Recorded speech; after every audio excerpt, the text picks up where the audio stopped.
You ever been forced to be around a stagnant conversation that's not going nowhere? People just keep making the same point, and eventually you get so tired of hearing the same stuff that you just jump in the conversation to offer a different perspective. That's exactly where I'm at with the whole Caitlin Clark versus the WNBA conversation right now. This is an outside perspective on Caitlin Clark versus the WNBA. From the outside looking in, it seems that WNBA players have been casted as the villains for years at this point. I'm honestly not even sure where it started, but from my vantage point, it seems that all it took was a couple bad takes from just a few players to give people a pass to cast aspersions on the league as a whole. I've actually felt like this for years, and I've checked my own friends multiple times for throwing unwarranted disrespect towards the WNBA because it never felt right to me. It never sat right with me. Just from a human standpoint, I don't watch the WNBA. I don't watch college basketball. Hell, I only watch the NBA during the playoffs. But according to the internet, over at least the past 5 years, nobody watches the WNBA. So if I'm a casual fan, most of the people arguing on my timeline must also be casuals if nobody was watching. So as casuals and outsiders, I think it makes sense to actually listen to the people who've been covering the league. As an outsider, what I've been hearing from the people who've actually been covering this league is that the WNBA has always been really physical, and they showed a couple of clips of other hyped up rookies being tested. Let me clear it up real quick. When I say hyped up rookies, I literally just mean hyped up rookies, meaning a rookie who came in who was hyped up, which is completely separate from whether or not they lived up to the hype. Hey, y'all probably need examples. Okay, LeBron was hyped up, lived up to the hype. Caleb Williams is hyped up. We'll see if he lives up to his hype. But for the WNBA, cats like Candace Parker, Diana Taurasi, I know them too because they was on SportsCenter every day when I was a kid. So anyway, I'm being told that the WNBA has always been physical, and I'm seeing what's going down with Caitlin Clark.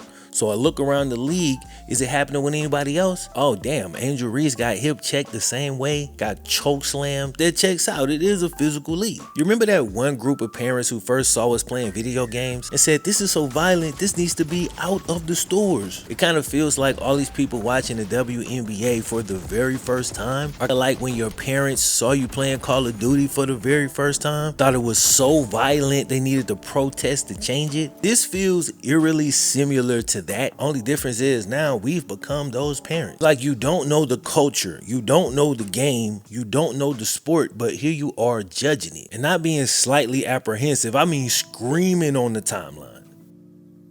This was the one non-basketball play that I saw. And according to those who watch the WNBA, this is basically that league's Draymond Green. If Draymond go Draymond on somebody, you don't disparage the league as a whole. You say Draymond, Pat Bev, and Grayson Allen be tripping. I listen to all these dudes tell me how the bad boy Pistons are this legendary team because they beat the crap out of Jordan. Now you got a lot of them same people deeply offended that Caitlin Clark has been fouled hard a couple of times. So I sit back and I think, bro, I wonder how Caitlin feels about all of this. If she's the dog I think she is, if she's the competitor I think she is, she probably hates it. She doesn't need the media's protection. She's probably offended by it. She's been grinding her whole life to get to this moment. She didn't need your help then, and she doesn't need it now. She can handle physical play and intimidation tactics. I'm saying, bro, she a dog. Sit back and let her overcome it. Like, all this extra coddling is low-key disrespectful. She's a pro athlete. This is not your daughter's soccer team. Caitlin talk hella trash, bro, and she knows she that girl. And to be honest, bro, that's the whole reason I like her. But the media and some fans trying to make her into this sympathetic figure because she got fouled hard a couple of times is so over the top, and it's so damn annoying. But it seems like a lot of y'all thought for some weird reason that these other pro athletes was gonna just bow down. And I think one of the reasons so many people are offended is because they don't have the respect level for WNBA players as professional athletes in the first place. And I mentioned Pat Bev earlier, but in this situation, when Lonzo Ball was a hyped up rookie, Pat Bev went out his way to be overly physical, and this was pretty much universally praised. Now you're gonna try to convince me that the only reason you're upset this time is because this play happens away from the ball.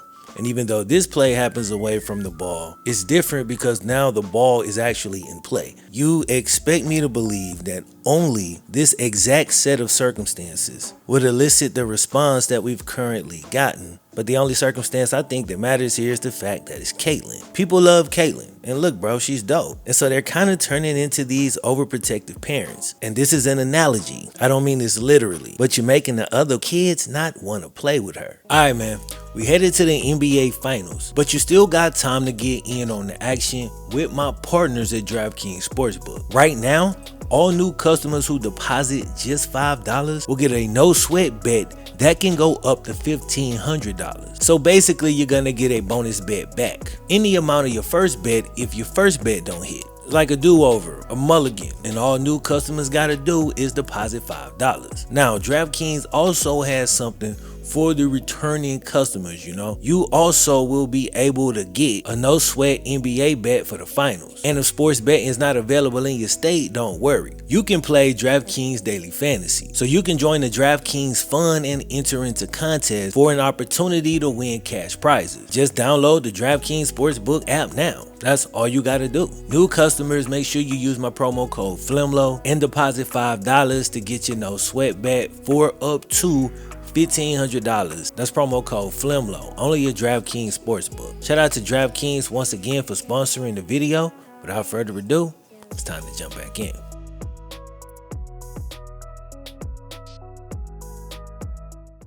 A lot of people don't like the quote-unquote attitude they get when they're dealing with WNBA players. It's cool for male athletes to have egos. We explain it away. Well, you gotta be that confident. You have to approach things like that in order to succeed at the highest level. Unless you happen to play in the WNBA, in which case you should just be meek and mild and humble and just grateful for every little thing you ever get. You ain't gonna go out there on the court and scrape and claw for your respect the same way an NBA player would. But if you do, you face the real possibility of people calling you an idiot. Literally an idiot for doing the same thing that your male counterparts do all the damn time while getting nothing but praise. Like politically, I don't fall on either side, but like when I see something that's stupid, I just like to call it out. You know what's funny, bro? I honestly don't even like to call it out. I try my damnedest not to ever have to make these videos, but it's so annoying just watching take after take and you just keep hearing the same dumb shit over and over. And I shouldn't call it dumb, bro. That's honestly not fair because the argument being made is a decent argument, but you can tell that these cats are putting no thought into it because it's so surface level. It's like a standard Twitter argument. It honestly feels like it's built just for people to caption it, as opposed to looking to add anything of value to the conversation. And a lot of the people that's doing this have already been accused of being the type of people that will do anything to further their career trying to get clicks and likes. So why do the WNBA players seem to have these attitudes? I don't know their individual situations, but from a human standpoint, usually when you're in a position where you're the only person who has your own back, when nobody outside your immediate community offers any real defense of your actual league, you are then forced to do it yourself. And when you always have to be in defense mode, you tend to become more aggressive in how you approach certain situations. You're so used to being slighted that you already ready to jump down somebody's throat the second they say something. Then people see that disposition and they cut it up in a clip, put a nice little caption on it, and then they say, see? The attitude problem. This is the league's issue. A surface level conclusion that's easy to come to and don't take into account how they got here in the first place. If you really take a moment to truly empathize, not sympathize, empathize, put yourself in their shoes. Not just today, bro. You have to go back and lead up to this point. Then you can start to understand. So you know how when you watch a good movie, keyword a good movie or a good TV series, you can always empathize with the protagonist, even if they're actually a terrible person. But because you spent so much time with them and you got to see their story and how they came to this point, you kind of end up rooting for them. Well, in real life, understand, every person you come across, like your favorite characters, has a backstory. They have lived a whole life up to this point and experience certain things before you ever knew they existed. So like, try to offer them just a fraction of the empathy that you offer your favorite characters in these movies and shows. Look, you ain't gonna be perfect and some people you just ain't gonna like. But if you at least attempt this and you're 10% successful, I think the world will be a little bit better and people will treat people like people. Think about what it must feel like to work your whole life to achieve the highest level of anything that's available in your country. And then once you get there, out the blood, sweat, and tears, all you get is ridiculed and disrespected for it. The majority of the internet has done exactly that for years on years, making these women the butt of endless jokes and memes and gifs. And let me tell you something about negative ass comments. Even when you get 95% good comments, that 5% negative comments will eat away at you. So imagine if you get 95% hate. Then people got the nerve to be like, why are you so upset? I want you to envision this, man. Feel your shirt fill up with sweat. Feel the shortness of breath as you run in wind sprints. Picture you at 10 years old, feeling the pride and the hope of seeing somebody that looked like you achieving something on the highest level. And for the next decade, you dedicate a heavy portion of your life to it. Then you make it to that level. You smile, exhale. I made it. Then everybody tell you your accomplishment don't mean nothing. Or it didn't mean nothing.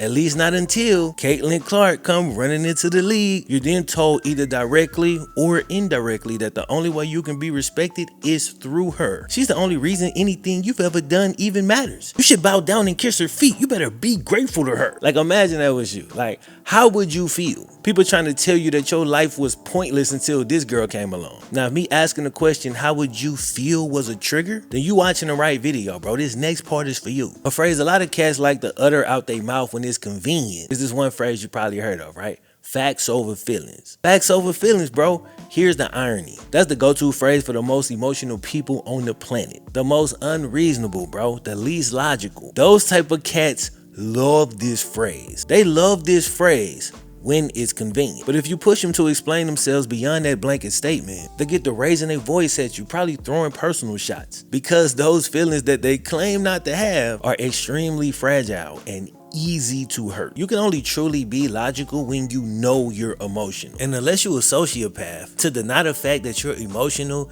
is illogical in itself. But like the old saying goes, bro, acceptance is the first step. Once you know you're emotional, you can better manage them joints. That way, when you're in that state, which is going to be often, you will fall back and wait until you have a clearer mind. Then you can figure out how you really feel about a situation. Today, most people believe that going to therapy is a positive thing that most people need to do. So you can sort out past emotions that lay beneath the surface, which actually dictate most of our takes. Then those same damn people will look at other people's traumas, their emotions, their issues, and be like, oh, they need to just get over it.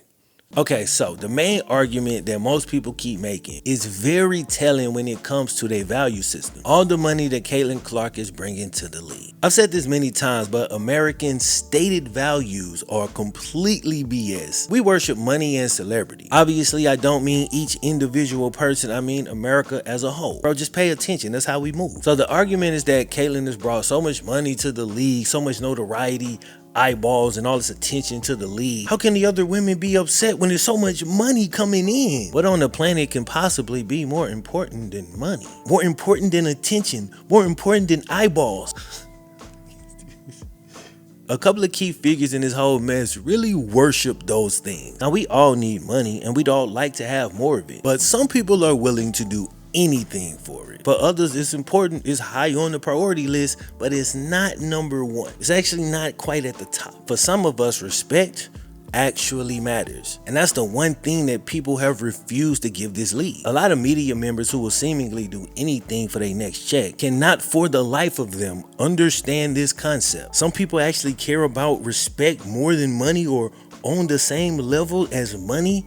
Wow. But Flem, that one WNBA player said that they should make the same amount that the NBA players make. Bro, that's a terrible damn take. Yeah, that is a terrible take. A take that makes no sense. If you're not bringing in the same amount of money, of course you ain't gonna make the same amount of money. Well, ain't that a good enough reason to perpetually crap on this league forever since she said that one time? Doesn't she represent every single player in the league? Shouldn't they all now only be judged on that since she said it that one time? Money without respect to a self-respecting person is gonna leave them in a state of dissatisfaction. Not to mention, most of these women that we talking about ain't never gonna really see this new money that's about to come in. You know, maybe if you a guard with a flashy type of game, but all I constantly hear about most of the forwards and the centers is like, oh, they can't jump, oh, they can't even dunk. It's constant shade and disrespect as opposed to respecting the game that they have to play.